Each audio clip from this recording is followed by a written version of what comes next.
하나님께서 우리에게 주시는 말씀은 고린도전서 16장 1절에서 12절까지의 말씀입니다.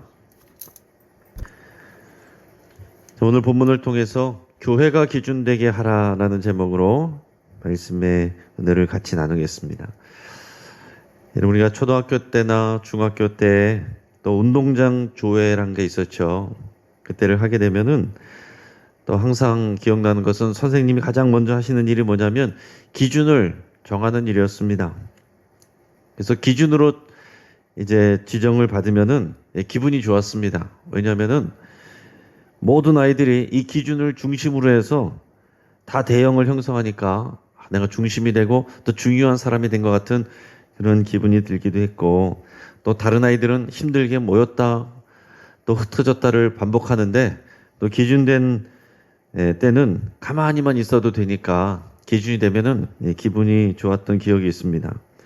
여러분, 우리가 모든 일에는 기준이 중요합니다. 기준에 따라서 대응이 결정이 되는 겁니다.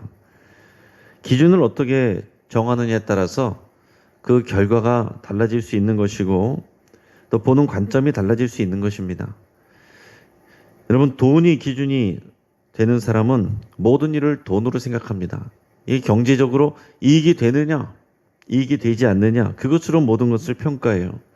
자, 명예가 삶의 기준이 되는 사람은 자신의 명예가 높아지느냐, 낮아지느냐, 이것으로 모든 일을 판단합니다. 결국 돈이나 또 명예나 이런 공통점은 뭐냐면 판단의 중심이 나 자신이라는 겁니다. 자기 자신, 내가 기준이 된다는 거예요. 하지만 성숙한 사람일수록 그 기준이 나에게서 점점 멀어져 갑니다. 이웃의 복지가 기준이 되기도 하고, 더 나가면은 공동체의 유익이 기준이 되기도 하고, 그리고 더 나가면 나라와 민족의 흥망성쇠가 또 기준이 되기도 합니다. 이 영국왕 에드워드 8세는 사랑을 위해서 왕위를 포기한 사람입니다.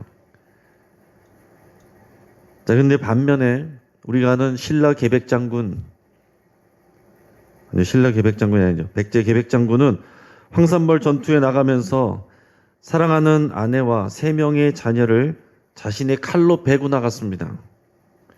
자, 미련을 두지 않고 나라를 위해서 전념해서 싸우기 위해서 그런 거예요. 전혀 다른 모습이 나올 수 있는 것은 그 기준이 어디 있느냐에 따라서 달라진 것입니다. 자, 여러분은 삶의 중요한 선택의 기로에 있을 때에 무엇이 결정의 기준이 됩니까? 그 기준이 바로 우리 삶의 중심이 되는 거예요. 내가 가장 중요하게 여기는 것이 우리 삶의 기준이 됩니다. 사도 바울은 복음이 기준이었어요. 복음의 중심은 십자가와 부활이고 그 열매는 주님의 몸된 교회이기 때문에 자신의 안위나 명예나 자존심이 아니라 주의 몸된 교회가 건강하게 거룩하게 세워지는 것이 모든 판단의 기준이 되었다라는 겁니다. 자, 오늘 본문은 이 고린도전서의 마지막 마무리 단계에 이르렀습니다. 그리고 마지막 편지의 인사말에 해당하는 이제 본문의 내용을 통해서도 우리는 바울의 삶의 기준이 무엇인지를 알 수가 있습니다. 자, 먼저는 연보를 준비하라고 얘기합니다. 우리 1절에서 4절까지 말씀을 같이 읽어보겠습니다. 자, 시작. 성도를 위하는 연보에 관하여는 내가 갈라디아 교회들에게 명한 것 같이 너희도 그렇게 하라. 매주 첫날에 너희 각 사람이 수입에 따라 모아두어서 내가 갈 때에 연보를 하지 않게 하라. 내가 이를 때에 너희가 인정한 사람에게 편지를 주어 너희의 은혜를 예루살렘으로 가지고 가게 하리니 만일 나도 가는 것이 합당하면 그들이 나와 함께 가리라. 아멘. 자, 여기서 말하는 성도를 위한 연보는 쉽게 말하면 구제 헌금을 얘기하는 겁니다. 그 당시 예루살렘 교회는 경제적으로 큰 어려움에 직면하고 있었어요. 원래가 이 예루살렘 교회 성도들 중에 가난한 사람들이 많았기도 했고 또 몇 년 동안 여러 번에 걸친 이 팔레스타인 지방의 흉년으로 인해서 그들의 삶이 굉장히 궁핍해 있었습니다. 그래서 사도 바울은 이 이방인 지역 헬라 지역에 교회를 개척할 때마다 예루살렘 교회에 보낼 이 구제 헌금에 대해서 항상 강조하면서 부탁을 했습니다. 그래서 오늘 여기에서도 갈라디아 교회들에게 명한 것처럼 너희도 그렇게 하라. 그러니까 갈라디아 교회도 그렇게 했고 또 이제 고린도 교회도 그렇게 하라 이렇게 부탁하고 있는 것입니다. 그러면서 어떻게 얘기하냐면 매주 첫날 이것을 하라 그랬습니다. 그러니까 매주 첫날이면은 언제예요? 일요일입니다. 그러니까 이 당시만 해도 이렇게 주일이란 말이 이렇게 정착이 안 돼 있는 그런 초기의 때입니다. 그러니까 매주 첫날, 그러니까 주일 예배 이 사람들이 함께 모여서 안식일 이후에 매주 첫날 일요일날 주일에 모여서 예배할 때마다 그때마다 각 성도들이 자기의 수입에 따라서 현금을 모아놓으라 이렇게 얘기했어요. 자, 여러분 사도 바울이 삶의 기준이 어떻게 보면은 돈처럼 보일 수 있어요. 그러나 이것이 돈이 문제가 아니라 이렇게 얘기하는 이유는 뭐냐면 바울이 갔을 때 내가 이 교회를 방문했을 때 그제서야 그냥 즉흥적으로 하지 말고 평상시에 예루살렘 교회를 위해서 기도하면서 이 교회를 생각하면서 귀한 마음으로 미리미리 하라라는 얘기입니다. 그러니까 돈 자체보다 더 중요한 것은 뭐냐면 이 고린도 교회가 이 어려움을 당하고 있는 예루살렘 교회를 마음에 품고 생각하고 기도하고 또 그 어려움을 함께하는 그런 마음이 더 중요하다는 거예요. 왜 이런 일을 했을까? 여러분 사실 뭐 사도로서 교회를 세우고 또 하는 일들 가운데에 이 헌금 얘기를 계속 강조하는 것이 쉬운 일이 아닙니다. 그럼에도 불구하고 왜 이렇게 헌금에 대해서 강조를 하는 것일까? 왜냐하면 첫째는 교회의 마땅한 사역 중 하나가 가난한 사람을 돕는 구제에 있기 때문에 그렇습니다. 또 하나는 이 이방인과 또 유대인이 그리스도 안에서 십자가 안에서 하나 되었기 때문에 이 하나됨을 이루는 교회가 되게 하기 위해서 이것을 굉장히 강조를 하는 거예요. 자, 예루살렘 교회는 유대인들이 다니는 그런 교회이고 이 고린도 교회나 갈라디아 교회는 쉽게 말해서 이방인들, 헬라인들이 주로 다니는 교회입니다. 그러니까 서로 별로 관계가 없어요.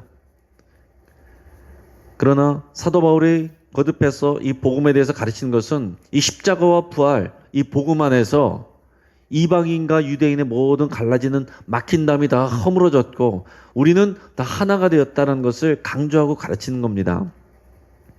예루살렘 교회하고 이 지금 고린도 교회하고 거리도 멀고 교제가 있었던 것도 아니고 전혀 알지도 못하는데도 불구하고 우리가 믿음으로 복음 안에서 하나인 교회라는 것을 고백하며 이것을 마음에 품고 어려움 당하는 이 형제들을 위해서 같이 우리가 물질도 나누며 우리가 하나의 교회라는 주님의 몸된 교회라는 이 고백을 해야 한다는 거죠. 이런 믿음의 고백, 복음 안에서 우리는 하나다라는 분명한 믿음의 고백이 있기 때문에 그것이 삶의 기준이기 때문에 오늘 이런 일을 굳이 부탁할 수가 있는 것입니다. 또 바울이 고린도 교회에 도착하게 되면 고린도 교회가 인정한 사람의 손에 붙여서 그 편지를 통해 예루살렘 교회에 전하라 이렇게 얘기를 합니다. 그러면서 바울이 자기 자신이 동행하는 것을 기쁘게 여긴다면 나는 기꺼이 동행하겠다 이렇게 얘기합니다. 여러분 왜 이런 얘기를 할까요? 이 고린도 교회 성도들의 마음과 정성을 모았어요. 근데 그것이 그대로 예루살렘 교회에 전해지기를 바라는 겁니다. 만약에 사도 바울이 받아가지고 전달할 수도 있겠죠. 그러면 더 편할 겁니다. 그런데 그렇게 하지 않겠다는 거예요. 왜냐하면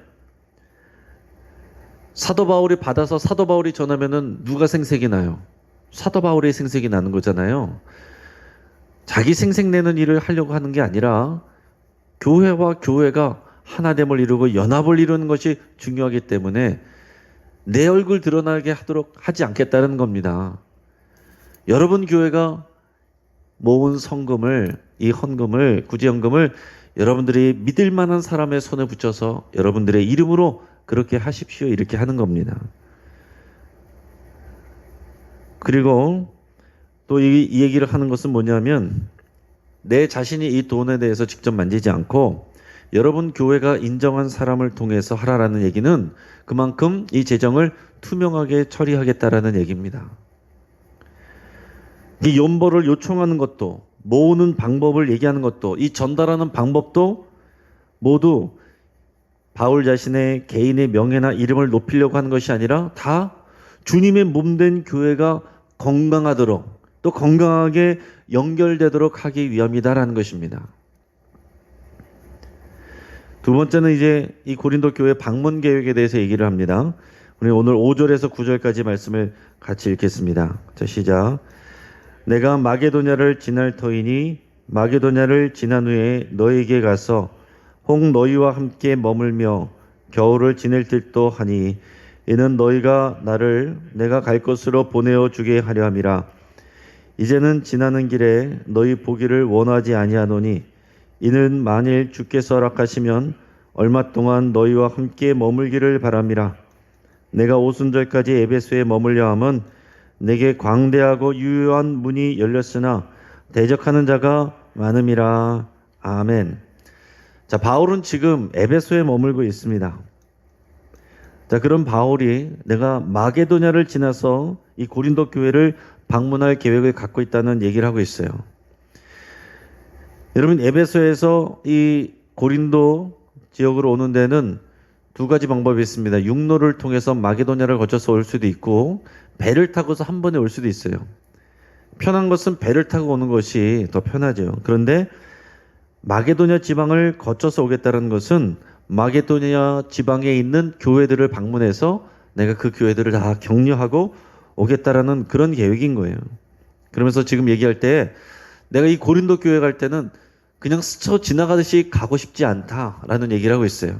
그러면서 가능하면 내가 이번 겨울을 여러분 교회 가서 여러분과 함께 지내기를 바란다 이렇게 얘기합니다. 왜냐하면은 지금 이 고린도 교회는 여러 가지 산적한 문제들이 있잖아요. 그 편지를 쓰지만 그것 갖고 될 것이 아니기 때문에 내가 직접 방문해서 여러분들과 함께 지내면서 이 문제들에 대해서 같이 또 고민하고 기도하고 또 교정하도록 하겠다라는 것이 이제 바울의 마음입니다. 자, 그런데 지금 당장 고린도 교회로 출발하지 않는 이유는 이 지금 에베소 지역에서의 사역이 광대하게 열렸기 때문이다라고 얘기하고 있습니다. 하지만은 이 전도와 교육 사역이 활발해질수록 자신을 대적하는 사람들이 많아졌어요. 이 내용은 사도행전 19장 보면은 여러분들이 확인할 수가 있습니다. 에베소 교회, 이 에베소 지역에서 여러 가지 많은 은사들이 나타나고 사역이 권능 있게 나타났는데 그렇게 될수록 가르치고 또 주님의 사역이 또 강력하게 나타날수록 그것으로 인해서 또 피해를 봤다고 생각하는 믿음 없는 사람들이 오히려 핍박을 했습니다. 그러니까 어떤 일이 있었냐면은 이 복음을 전하고 귀신을 쫓아내고 이렇게 하니까 이 우상의 신상들을 만드는 사람들이 이런 사람들이 화가 난 거예요. 저 사람이 지금 우리 먹고 사는데 어려움을 주고 있다. 그러면서 우리가 섬기는 신들을 다 우상이라고 그런다. 이렇게 하면서 사람들이 막 선동을 해가지고 이 사도 바울을 고소를 하고 감옥에 가두고 이런 일들이 지금 본문은 쓰는 시간이 아니라 조금 더 뒤에 이런 일들이 일어나게 됩니다. 그러나 지금 그런 일에 징조가 보이고 있는 그런 때예요. 자, 그러니까 내가 지금 고린도 교회에 가기는 가야겠는데 에베소 교회에서 하나님께서 이 사역을 많이 열어주시니까 이 사역을 내가 더 감당은 해야 되겠고 또 이 사역은 감당하는 데 있어서 편한 건 아니고 지금 나를 대적하고 힘들게 하는 사람들도 많다라는 얘기를 하고 있어요. 그럼에도 불구하고 지금 하나님께서 사역을 열어주시기 때문에 내가 여기에 지금 사역에 좀 더 매진을 하다가 가겠다라고 얘기를 합니다. 이 사도 바울은 지금 이 진리를 전하는 거, 복음을 전하는 거, 그것 때문에 내가 힘들어지지만은 그 진리를 전하고 교회가 건강하게 되고 교회를 세우는 것이 기준이고 또 이 사도 바울을 대적하는 사람들은 오직 밥벌이가 기준입니다. 진리가 문제가 아니라 진리에 관심이 없고 이 내가 밥벌이가 되느냐 안 되느냐 그것을 가지고서 판단을 하고 그것을 가지고 사도 바울을 공격하고 있어요. 여러분, 바울이 마게도니아 교회를 거쳐서 고린도 교회를 방문하고 또 더 지나가서는 예루살렘 교회와 로마 교회까지 가기로 이게 계획을 다 세우고 있었습니다. 하지만은 나중에 보면은 자신의 뜻대로 다 그렇게 되지 않았습니다. 그리고 고린도 교회도 계획처럼 오지 못했어요. 고린도 교회 성도들은 이렇게 고린도전서를 통해서 간절하게 편지를 썼는데도 불구하고 바울의 책망을 제대로 다 받아들이지 않았습니다. 회개하지 않았어요. 그래서 나중에 바울이 직접 방문했을 때도요, 냉랭하게 대합니다. 그래서 서로 이제 상처를 받기도 해요. 그래서 고린도후서에 보면은 이 고린도전서를 쓴 다음에 고린도후서를 쓰기 전에 눈물로 쓴 편지가 있다는 것을 우리가 알게 됩니다. 바울이 뭐하러 이렇게 욕먹으면서 힘들게 고생하면서 고린도 교회에 편지를 하는 걸까요? 알아주는 것도 아니고 고마워하는 것도 아니고 여기에 대한 사례를 해주는 것도 아닌데도 불구하고 이 고린도 교회를 위해서 정말 간절하게 눈물을 흘리면서 기도하면서 이렇게 편지를 쓰고 또 애쓰고 또 이곳으로 가려고 하고 하는 이유들은 오직 주님의 몸된 교회를 건강하게 세우기 위함입니다. 그것이 자신의 인생의 기준이고 그것이 목적이기 때문에 그 일을 위해서 다른 모든 것들은 다 참는 거예요. 복음을 전하다가 오해를 받고 욕을 먹어도 또 고소를 당해도 매를 맞아도 또 자신의 계획들이 다 틀어져도 바울은 낙심하지 않고 계속 전진합니다. 그렇게 할 수 있는 이유는 이 모든 삶의 기준이 자기 자신이 아니라 주님의 몸된 교회, 복음의 이 결과인 주님의 영광스러운 교회를 위해서 내가 나가는 것이기 때문에 그런 모든 것들은 다 감안을 하는 거예요. 여러분, 우리가 지난 주일에 설교 말씀에 나눈 것처럼 정말 내 목적이 분명하면 좁은 문 좁은 길을 갈 수 있어요. 하지만 내가 소망을 다른 데 두면 못 가는 겁니다. 주님의 몸된 교회가 이 성장하고 성숙해지는 것이 바울에게 있어서는 성공의 기준이에요. 근데 일반적으로 사람들은 어떻습니까? 내 이름이 올라가고 내 경제 상황이 좋아지고 이게 내 성공의 기준입니다. 그 성공의 여부란 것도 사도 바울은 자신이 판단하는 게 아닙니다. 내 계획대로 되지 않았어도 내가 실패했다라고 생각하는 게 아닙니다. 어차피 하나님이 판단하시는 것이고 그 열매를 맺게 하는 것도 내가 인위적으로 내가 노력해서 된다는 것이 아니라 나는 내가 할 수 있는 것을 최선을 다하고 열매 맺는 것은 하나님이 하시는 것이기 때문에 결과에 대해서는 하나님께 맡기는 겁니다. 자, 마지막으로는 자신의 동역자들에 대해서 이렇게 얘기를 합니다. 디모데와 아볼로를 언급하는데 우리 10절에서 12절 말씀을 같이 읽겠습니다. 자, 시작. 디모데가 이르거든 너희는 조심하여 그로 두려움이 없이 너희 가운데 있게 하라. 이는 그도 나와 같이 주의 일을 힘쓰는 자임이라. 그러므로 누구든지 그를 멸시하지 말고 평안히 보내어 내게로 오게 하라. 나는 그가 형제들과 함께 오기를 기다리노라. 형제 아볼로에 대하여는 그에게 형제들과 함께 너희에게 가라고 내가 많이 권하였으되 지금은 갈 뜻이 전혀 없으나 기회가 있으면 가리라. 아멘. 여러분, 디모데는 바울의 영적인 아들과 같은 그런 사역자입니다. 그런데 이제 이 디모데를 고린도 교회에 보내겠다라는 거예요.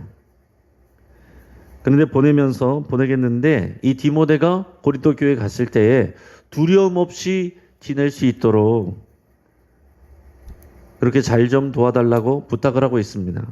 왜 이런 말을 하냐면 디모데가 일단 나이가 어리기 때문에 그래요. 이 당시에 디모데의 나이가 20대 중반 정도로 추정이 됩니다. 근데 이 고린도 교회를 처음에 개척하고 올 때는 고린도 교회 성도들이 먼저 봤을 때는 훨씬 더 어렸을 때죠. 자, 그러니까 같은 사역자지만은 이 어린 사람에 대해서 무시하는 마음이 있을 수 있잖아요. 어리다고 무시하고 함부로 대할 가능성이 있기 때문에 이런 부탁을 하는 것입니다. 거기다가 이 고린도 교회 성도들 안에 있는 교만함 때문에 사도 바울이 이런 부탁을 하는 겁니다. 앞에서도 계속 얘기했지만은 고린도 교회의 성도들은 성령의 체험이 있고 은사가 있고 그리고 말씀 교육을 많이 받았어요. 그리고 그룹을 지어서 다투는 사람들이었습니다. 이 자기 고집도 있는 사람들이에요. 그런데 이 디모데가 와서 이 사도 바울이 얘기했던 것들을 다시 권면할 때에 과연 귀담아 듣겠는가 하는 것이 염려가 되는 것입니다. 이 고린도 교회 성도들이 귀담아 듣지 않고 무시할 가능성이 큰 거죠. 사실은 나중에 보면 그랬습니다. 그래서 바울은 디모데도 자신과 같이 주의 일을 힘쓰는 자, 그런 사람이다라고 지금 거듭해서 강조를 하고 있습니다. 여러분, 사역자를 대할 때 내 기준으로 나보다 어리네, 나보다 배운 게 없네, 나보다 경험이 없네, 이렇게 판단할 것이 아니라 주님이 쓰시는 주님의 사역자이기 때문에 그것으로 판단하고 그렇게 행동하라라는 겁니다. 그게 여러분 믿음이에요. 그리고 또 고린도 교회 2대 목회자였던 아볼로에 대해서 얘기를 하면서 이 아볼로는 지금 사도 바울과 같이 있습니다. 그런데 이 고린도 교회에 가지 않겠다라는 것을 전하고 있어요. 그래서 사도 바울이 이 아볼로에게는 고린도 교회에 좀 가봐라, 이렇게 자기는 여러 번 권면을 했지만은 아볼로는 지금은 갈 뜻이 없다라고 그 뜻을 밝혔습니다. 왜 그랬을까요? 지금 아볼로는 이 고린도 교회 안에 굉장히 지지하는 사람들이 많이 있습니다. 2대 목회자였기 때문에 또 자신의 성경 공부를 통해서 또 자신을 따르는 사람들이 많이 있었기 때문에 갈만했어요. 하지만은 지금 고린도 교회 안에는 나는 바울파다, 게바파다, 아볼로파다, 그리스도파다 그러면서 다 나누어져 있는데 아볼로가 자신이 갔을 때 오히려 자신으로 인해서 교회 안에 분쟁이 일어날까봐 아마 지금 가는 것은 자제하고 있다라고 생각이 듭니다. 그러니까 여기서도 보면은 바울이 디모데를 보내는 것도 또 아볼로에게 가라고 권면하는 것도 디모데는 자신의 연수함을 업신여길 것을 뻔히 알면서도 순종하여 가는 것도, 그리고 아볼로가 자신을 따르는 사람들이 교회 안에 많이 있지만은 내가 가지 않기로 지금은 결정하는 것도 모두 다 모양은 다르지만은 같은 기준에 의해서 그렇게 결정한 겁니다. 자신들의 명예와 유익을 위한 것이 아니라 주님의 몸된 교회가 건강하고 아름답게 세워지는 것이 기준이기 때문에 거기에 맞춰서 다들 판단하고 있다라는 것입니다. 여러분, 교회가 건강하게 회복되는 거 간단합니다. 우리가 판단하는 기준, 자기 자신인 것을 다 내려놓으면 되는 거예요. 복음이 기준이 되면 되는 것입니다. 우리가 다들 교회를 위한다고 말은 하지만은 결국 싸우고 다투고 분쟁하고 상처 입고 하는 것은 그 판단하는 기준들이 다 자기 자신이어서 그래요. 주님이 아니라 사실은 내가 기분 나빠서, 내가 상처받아서, 내가 자존심이 상해서 서로 마음이 갈라지고 상처 입고 하나 되지 못하고 다 그렇게 하는 것입니다. 여러분, 고린도 교회나 초대교회 때나 다 그런 일들이 다 있었습니다. 어느 교회나 그런 일들이 있어요. 아마 우리 영신교회도 그런 부분들이 분명히 있을 것입니다. 여러분들 마음 안에 다 표현하지 않아도 누군가에 대한 미움, 누군가에 대한 판단, 누군가에 대한 경계, 이런 것들이 분명히 다 있을 거예요. 그러나 여러분, 각자가 다 교회를 위하는 마음으로 또 각자 생각하고 말한 것들이 있을 것입니다. 여러분, 주님의 몸된 교회가 기준이 되게 하시기를 축복합니다. 내 기준으로 판단하지 마시고 주님의 몸된 기준과 하나님이 바라보실 때에 각자의 상황 속에서 교회를 위하는 마음으로 했던 말들과 행동에 대해서 서로를 이해하고 보듬어 줄 때, 건강한 교회가 이 복음이 기준이 될 때 영신교회가 살아나고 회복되고 더 건강해질 줄 믿습니다. 오늘 영적 교훈 우리 마지막 마무리합니다. 여러분, 우리의 선택과 결정 뒤에는요 항상 가치의 기준이 있습니다. 근데 대부분 사람들은 자기 자신을 기준 삼아요. 자기의 명예, 자기의 유익, 자기의 자존심, 자기의 생각, 이것을 다 기준으로 삼습니다. 그럴 때 교회가 갈등하고 분열합니다. 바울과 디모데와 아볼로는 철저히 자기 자신이 아니라 주의 몸된 교회가 선택의 기준이 되었습니다. 그래서 삶의 계획이 깨져도, 오해를 받고 모욕을 받아도, 경제적인 손해를 보고 대접을 받지 못해도 흔들리지 않을 수 있는 것입니다. 이것이 교회된 우리 모두가 본받아야 될 삶의 기준입니다. 기도하겠습니다. 여러분, 이 시간 말씀을 붙잡고 함께 기도할 때에 내 명예, 내 자존심, 나의 유익, 대접받고자 하는 모든 마음들을 십자가에 못 박기로 결단하시길 바랍니다. 하나님은 다 아십니다. 우리 마음의 깊은 것까지 다 아십니다. 사람들은 다 인정하지 않을지라도, 몰라줄지라도 우리 하나님은 그 마음의 깊은 것까지 다 알고 계세요.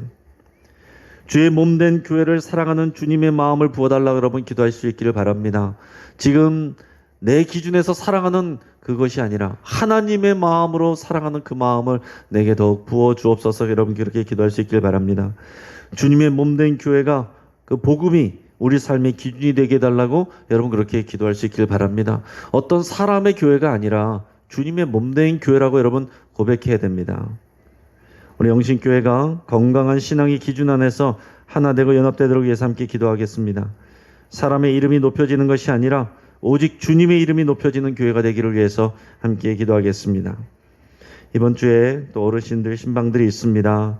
안전하고 은혜롭게 진행될 수 있도록 또 전화로 신방하는 분들도 있고 또 가정으로 신방하는 분들도 있는데 굉장히 좀 어려운 때이지만 하나님이 또 안전하게 지켜주시도록 또 우리 어르신들이 위로를 받을 수 있도록 여러분이 함께 기도하겠습니다. 또 우리 교회가 수탁 운영하는 기관들이 세상의 소금과 빛의 역할을 감당할 수 있도록 위해서 함께 기도하겠습니다. 이것이 단지 우리와 상관없는 사역들이 아니라 우리 영신교회의 사역입니다. 주님의 일입니다. 길꽃 어린이 도서관, 수장산 숲속 도서관, 강서 시니어클럽 우리 위에서 여러분 간절히 기도해 주시고 사회 속에서 소금과 빛의 역할을 감당할 수 있도록 주님의 영광을 드러낼 수 있도록 위해서 함께 기도하겠습니다. 이 시간 주여 한번 간절히 부르짖고 합심해서 함께 기도하겠습니다.